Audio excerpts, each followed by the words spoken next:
Very sadly, as we've seen in the last few months, we've had another spike in overdoses and related deaths in Hampden County. This time it's really spread out throughout the county. It's been more difficult to identify a particular strain or a particular location. So in response to that, we just recently, over the weekend, actually issued another advisory indicating to people that this potentially more lethal strain of heroin is out there and is causing an additional number of overdoses.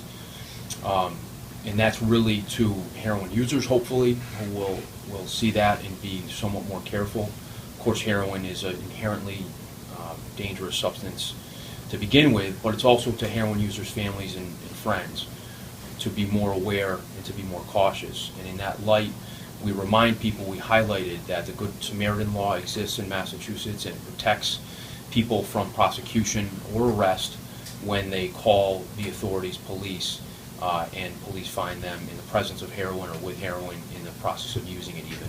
They will not be arrested, they will not be prosecuted, and that's the law in Massachusetts. We want to remind people of that to ensure that there's no hesitation when there's a life-threatening situation, that they call police, they call emergency services, and we're hopefully saving lives and giving people that next opportunity, whether it's with the use of Narcan or some other emergency intervention, to have another day at wellness and another chance at rehabilitation.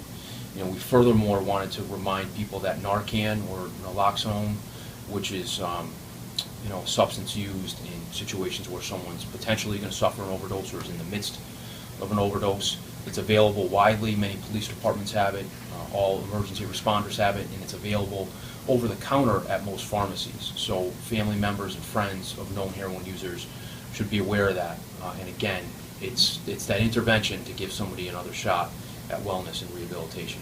When you say more widespread, what parts of Hampden County have you seen it in? It's really, it's been all over the county. It's been in several cities and towns. Of course, we're aware of a very tragic situation in Westfield. We've had overdoses in Springfield, overdoses in Ludlow and East Long Meadow in the last 4 or 5 days. So in the past, we've been able to kind of narrow it down to a couple cities and towns, one particular geography. In this case, it's really more spread out and diffuse. Do you know how many people died of their overdoses? I'm not willing to discuss those numbers in particular, but it's been a handful. Are you worried at all when you mentioned that there's a stronger strain out there for having overdoses? These heroin addicts actually look for that strain when they hear that there's a stronger strain coming out? That's something we're aware of. So we're more careful to announce details about that heroin. There is that mentality which is just staggering and very sad. So that's something that law enforcement is aware of, and we're careful to try to avoid that, protect people. How about these dealers that are knowingly selling this stronger strand? They know, they hear your reports that there's a stronger strand. They know they're selling that stronger strand, but they're still selling it anyway. How are you going to prosecute them?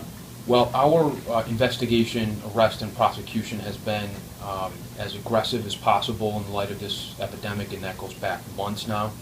But certainly those people who are selling known more lethal, what tends to be more lethal at least, heroin, we're going to aggressively as possible investigate and arrest. And if we can create a causal connection between that selling and a particular death, we're going to look at more serious charges as well. With the case in Westfield, have we had other cases recently of high school students, of kids below the age of 17 dying of overdoses in Hampden County? I don't know, Dan, offhand. This is a case that, of course, is tragic, like all deaths like this, unnecessary deaths that come as a result of this addiction crisis.